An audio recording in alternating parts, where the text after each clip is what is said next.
Mr. Deputy Speaker, sir, Singapore voted in favor of the recent United Nations General Assembly resolution at the 10th Emergency Special Session on the status of Jerusalem.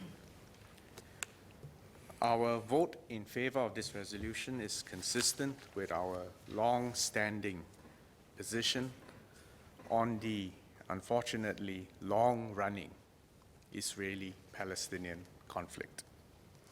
Our position over the years have been based on the principle of seeking peaceful resolution of conflicts by upholding international law and abiding fully with United Nations Security Council resolutions. Jerusalem is a unique city. It has profound religious significance for Muslims, the Jews, and Christians.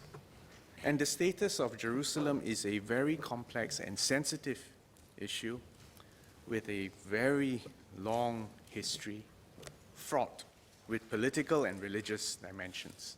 And the special circumstances of Jerusalem have been addressed by numerous United Nations resolutions, with the most recent instance being the resolution that was voted upon on the 21st of December 2017. In fact, an almost identical resolution was considered by the UN Security Council a week earlier, on the 18th of December 2017. At that UN Security Council session, 14 of the 15 members of the Security Council voted in favor of the resolution.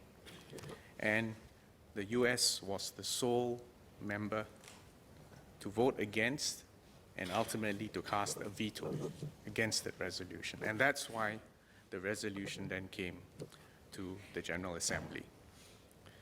The resolution in the General Assembly reaffirms the previous UN resolutions, and in particular, it rejected any decisions or actions which purport to alter the character and the status of Jerusalem. And the same resolution calls on all states to comply with the existing UN Security Council resolutions on Jerusalem. Singapore's position on this has been consistent. We do not take sides in the Israeli-Palestinian conflict. Our objective has always been to support a peaceful resolution to this conflict. We have been a steadfast advocate of a negotiated two-state solution with Israel and Palestine living side by side in peace and security. Accordingly, the future status of Jerusalem should be determined through direct negotiations between both sides. And any unilateral and premature action that might alter the status of Jerusalem would only serve to further destabilize the region. It would impede progress towards a just and durable solution to the Israeli-Palestinian conflict. Our vote on the recent resolution is therefore consistent with this policy position. It has at its foundation a key principle of Singapore's foreign policy, which is the promotion of a rules-based global community governed by the rule of international law and always seeking peaceful resolution of disputes. It is also in this context that Singapore has always strictly abided by all UN Security Council resolutions. Indeed, the UN Security Council Resolution 478 of 1980 specifically calls on all UN member states not to take any action that purport to alter the character and status of Jerusalem. Singapore's position on this issue is well known, and our vote at the various UN resolutions related to the Israeli-Palestinian conflict have been guided by the same principle, regardless of the positions of others. Although other states, including bigger powers, may occasionally differ or disagree with certain positions that we take, we maintain a consistent application of this principle. And this ability to maintain consistency over the long term has enabled us to be taken seriously and to be regarded as a reliable partner who can play a constructive role in international affairs. Indeed, Singapore remains a steadfast partner of the US, of Israel, and of the Palestinian people. Our long-standing bilateral relations with all countries are strong and multifaceted, and our shared interests far exceed differences. At the same time, this gives us access and a strong and relationship based on trust with the Palestinians and indeed with the Middle East as a whole. Mr. Speaker, sir, Singapore's vote in favor of the United Nations General Assembly resolution on the 21st of December 2017 was actually a vote for peace and stability.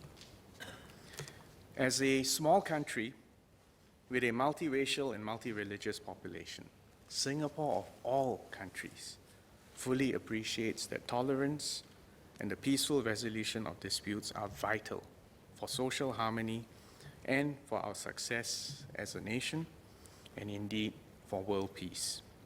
We therefore hope that the parties involved will work towards the resumption of direct peace negotiations, and this can only be achieved when both sides approach these long-standing sensitive issues in a spirit of good faith and appreciation of each other's beliefs, values, aspirations, hopes, and anxieties. Mr. Vikram Nair.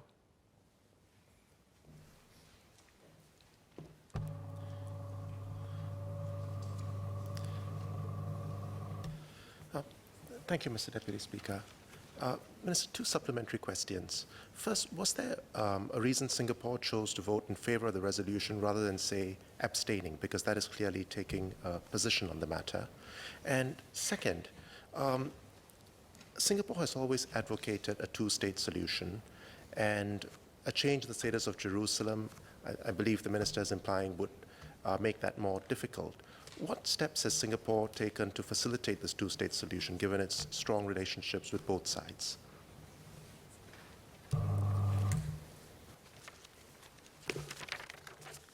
Thank you for those two questions. I think our first question is, when you're faced with a resolution, there's always a choice. You can vote in favor, you can abstain, or you could vote against. In fact, there's a fourth choice, which is to be absent. But I think members of this House will know that that is not Singapore's style. When we are confronted with a question, we face it head on, and we make what we believe is an appropriate choice that's consistent with our position, our policies, and our values. So we look very carefully at this resolution. And as I explained earlier, the real problem, or the catalyst for this current resolution, and I'm going to say what I'm going to say now without naming names and without identifying countries. But what really precipitated this was an announcement. An announcement which could be construed as changing the status quo, and hence, in our view, could be a unilateral and premature pronouncement, which instead of helping peace, would actually impede the peace process. So that's why, after very careful consideration and consultation, we decided to stand by our principles and say we don't think this is a good idea, and therefore we are voting in favor of the resolution. It is a principled position because we are actually not taking sides. We're not saying one party or the other or its supporters are right or wrong. This relates to your second question. Singapore is not a superpower. We're not a regional power. We are not a key player in the Middle East. Our approach, I would look at it at two levels. First is we do want to be friends with everyone, but we want to be not just fair weather friends, but we want to be long-term, reliable, principled friends. Now, for that kind of relationship to occur, when you have two parties who have been fighting for thousands of years, you can imagine it's a very difficult role to play. Nevertheless, because both the Israelis as well as the Palestinians and the Arab and all the other countries in the Middle East know, they know that Singapore does not take sides. They know that we don't bend for the sake of pressure or inducements, and that we genuinely stand for peace and for development. So that gives us special access.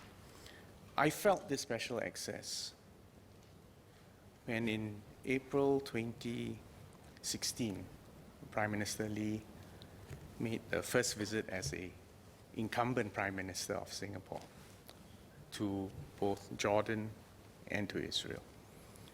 And we, amongst the various parts of the trip, I think the most significant was when we had a chance to go up to Temple Mount, or the Arabic term Al-Haram Al-Sharif, where the Dome of the Rock is, where Al-Aqsa Mosque is. And at the risk of being long-winded, let me tell you my sentiments as Prime Minister and our delegation, including Masagos and I think Rahayu, right, went along with us. Intan, was it? I don't remember. Yes, Intan, yes. First sense I got was a sense of awe. Whether or not you're religious, if you visit Jerusalem and you go to those sites, you cannot help but feel that this is a special place, a sacred place, a place where heaven and earth seem to come to a confluence. That's the first sense. My second sense was gratitude for being a Singaporean, because here we were, accompanied by security from both the Israelis and the Jordanians. And they gave us full access.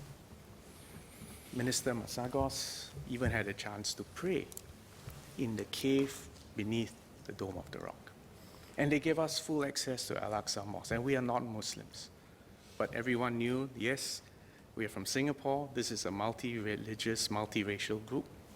And we were welcome and we were protected by both parties. So that sense of gratitude, that sense of special access, people talk about the Singapore passport being very powerful. It's not really about the passport, but the fact that the world welcomes and trusts us. The third sentiment I felt during that trip was I thought about the thousands of lives that have been lost and all that blood that has been shed on that hill in the name of race, language, and religion. And it made me more determined than before to appreciate what we have in Singapore. That when we say we believe in peaceful resolution and we believe in direct, honest negotiations, and that we believe in living side by side, even to the point where we need an ethnic integration policy. We are not just prescribing to the world. We are living a living, real example of multi-racial, multi-religious peace. And when we say to live side by side in peace and security, we are a working vision, a working example of that future. So that, in a sense, in an anecdotal way, informs our attitude to this issue. So on any particular resolution, and there have been lots of UN resolutions on this, I will not be able to tell you a priori whether we're going to abstain or vote against or for, but I'm sharing with you the principles behind which we will interpret the resolution, and then we will vote accordingly. And from time to time, we will have to take a different position from friends, from supporters, but I am confident that they know Singapore, they know Singaporeans well, and they know that we do not grandstand, we do not take political postures for the sake of posturing, but we do so in all sincerity as a reflection of who we are as a multi-religious society and our long-standing friendship, support, and advocacy for peace in the Middle East. That, in a nutshell, is about all that we can do. We are not a superpower. Thank you. Associate Professor Madev.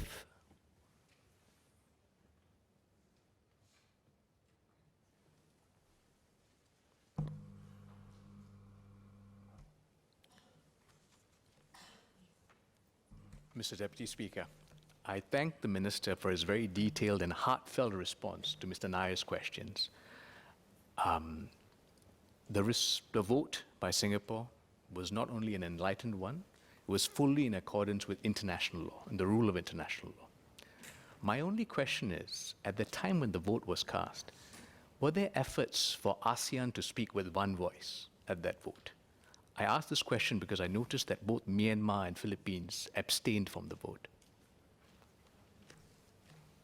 Minister. The short answer is that no, there was no time and no opportunity to cobble together a consolidated ASEAN position. But having said that, I'm not even sure that that would have been ideal. As I said, this was a very sensitive and delicate situation. And I think every country had to take a position based on its own analysis of its own national interests. So this was not an occasion to try to corral or to put pressure on the individual members of ASEAN. And there will be, and I say this in full cognizance that there will be, I'm sure, future situations, future resolutions where it may be even harder for us to get together and to settle on a common position. So I would not a priori aim to do that. And I don't view that, therefore, as a setback that a couple of ASEAN member states abstained and that all the rest of us voted in favor.